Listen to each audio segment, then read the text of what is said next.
Wednesday, a day's night. I was now floating half a block above the floor, still under the effects of the good night's telekinesis. With a wave of his hand, he sent me flying to the right. My arms and legs were hanging like a ragdoll. I stopped directly in front of the ramp. I will be using you as a shield, the Gold Knight said. Given your immunity, you will, of course, be safe. Safe? What kind of safety level are we talking about? Am I a little safe? Safe enough? Very, or maybe even extremely safe? I'd like to know before signing off on this. Yet, no amount of fire could hurt me, not even the odds of a level 35 mask. That didn't mean it wasn't scary. In addition to fire, fear washed over me. I dropped my rod and cried out, thrashing around, kicking the air. Remain still, the Gold Knight hissed, molten waves sweeping past. We're almost there. Do not resist, Lima said. She was behind us, using her telepathy. He's not so good with magic. You could break the spell at any moment. Fine. I don't know how I calmed myself. I really don't. Glam was, of course, largely unharmed, and Lava had moved it just out of range. When the flames finally stopped, the Gold Knights advanced.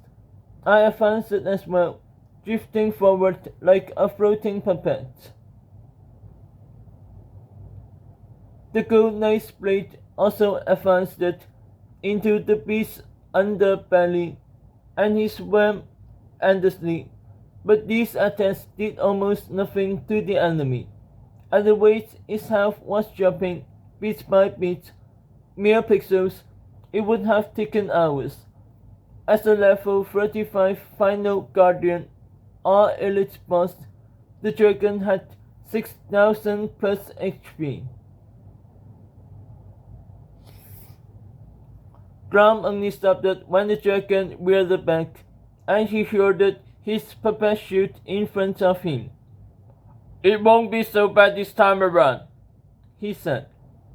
Flame breath grows weaker with each subsequent use. That's comforting, really.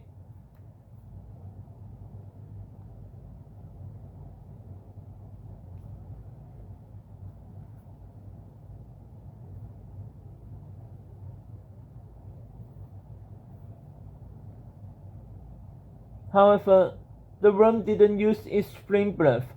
It paused, gold eyes glimmering. Then it gave a low snort. I somehow knew the beasts were amused. It knows, I thought. Yet, this was most not with 50 INT. Dragons were filled with full cunning, as Colbert once said. The monster had already realized that breathing was pointless so long as the Gold Knight had his shield.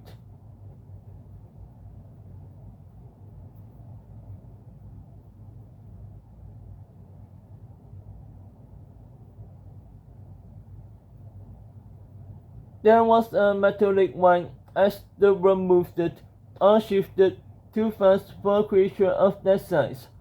Down came that massive tail with such speed it shattered the air, and there echoed the loud sound, Go.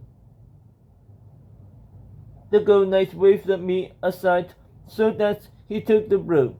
I was yanked back as he flew back 15 blocks from the force of the attack, and I saw the amount of damage, negative 35, enough to make a golem cry, but he did not shed a tear.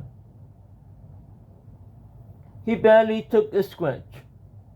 The Gold Knight, now beside Lyra, put me back farther like a bat on a leash.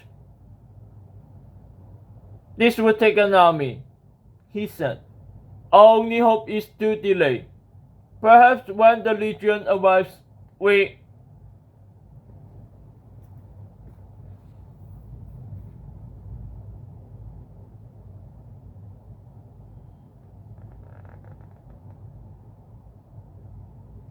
Suddenly, as though summoned by some spell, Sing rushed out of the gloom. I know, right, where he come from. He went up to us, saw the ram, and just charged in, shouting. A true hero. Sadly, most of his attacks only bounced off what must have been a staggering amount of armor. The ram, instead of attacking, simply looked down at the young man with what could have been a smile. He's enjoying this, I thought. We're nothing to this thing, and it knows that. The legionnaire just kept swinging. Ah, he cried. Clang, clanked his sword. Ha! Clang, clang. Against this opponent, he was little more than a baby blackbird ferociously attacking with its beak. He appears to be under the effects of a berserk passion, Lava said. Upon seeing an enemy, he could only attack. Foe! Grom was staring at Sing the same way he stared at me, analytically. But I'll admit that he was skilled for such a low level. Yes, there is a great potential within this novelate, however ambassadorian he may be. The elf nodded. He will indeed be useful for all that follows. I suspect the same. Keep him alive, will you? Grom turned to me. Stay within 15 blocks. If the ram decides to re-employ its breath, I'll need to borrow you once more. Then he rejoined the fight using that ridiculous spin move. The dragon turned to him immediately, having grown bored of watching Sing. Again, its tail crashed down, not on the golden armor, but on a golden shield the gold knight had equipped. He wasn't knocked back at all this time. Of course, there were times when Grom evaded the dragon's attacks completely, through Lava's guidance probably, but sometimes he simply couldn't avoid that tail that swept endlessly from either side. When his health finally fell to half, the elf supported him with heals. Just moments later, the rest of my friends arrived, the Legion's finest, along with some wolf guy in robes and a young man wearing what appeared to be armor made of leaves. I had no idea who they were. Extreme charged in like Sing before him. He attracted a berserk potion as well. The rest staggered forward, spellbound.